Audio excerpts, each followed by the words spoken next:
आप देखते हैं अपन ज्योग्राफी में भूगोल एक विषय के रूप में, विषय के भूगोल के अंदर अपन भूगोल को ज्योग्राफी कहते हैं। ज्योग्राफी शब्द की जो उत्पत्ति हुई थी अपने पास 194 ईस्वी से लेकर 276 ईस्वी के बीच में हुई, और इस शब्द की उत्पत्ति करने वाला जो पहला वैज्ञानिक था वो था इरस्तनीज। कौन था वो? इरस्तनीज। और इरस्तनीज जो व्यक्ति था वो यूनानी था, और यूनानी होने का इसकी भाषा ग्रीक थी। तो ज्योग्राफी शब्द की उत्पत्ति किस भाषा में हुई? ग्रीक भाषा में। कौन सी भाषा में होगी? ग्रीक भाषा में। जब इरस्तनीज से पूछा गया कि ज्योग्राफी का अर्थ क्या होता है, तो इसने बताया कि ज्योग्राफी को दो भागों में डिवाइड कर लिया, जियो प्लस ग्राफी। और जियो प्लस ग्राफी का मतलब हो गया, जियो का मतलब पृथ्वी, और ग्राफ का मतलब हो गया वर्णन करना।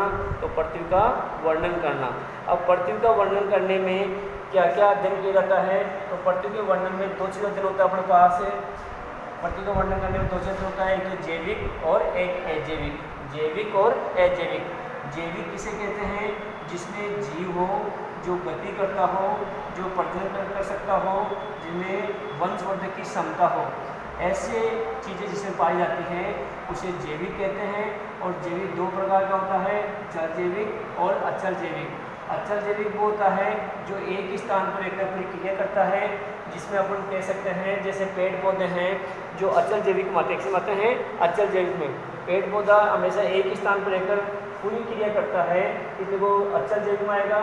और चल जैविक में वो आएगा जिसमें जीव जंतु है, मनुष्य है, पशु पक्षी, ये सब किस में आ जाएंगे अपने पास?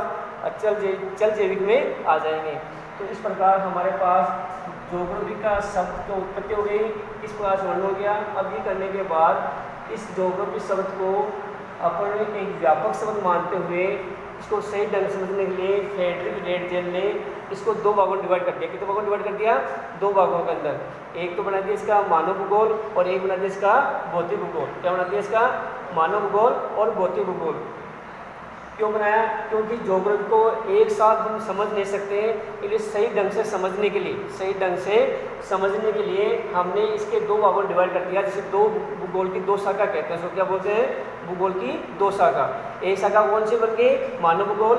एक शाखा कौन सी बन गई? भौतिक भूगोल। तो भौतिक भूगोल को फिजिकल ज्योग्राफी कहते हैं, और मानव भूगोल को ह्यूमन ज्योग्राफी कहते हैं। इसलिए ह्यूमन ज्योग्राफी यानी मानव भूगोल का जो जनक था वो था फ्रेडरिक रेडजेल। क्या नाम था उसका? Frederick Ratzel. फ्रेडरिक रेडजेल को मानव भूगोल का जनक भी कहा जाता है, संस्थापक भी कहा जाता है। इसलिए इसने एक बुक लिखी, एंथ्रोज्योग्राफी। क्या लिखी इसने? एंथ्रोज्योग्राफी नाम की बुक इसने लिखी। क्या लिखी इसने? एंथ्रोज्योग्राफी नाम की बुक किसने लिखी?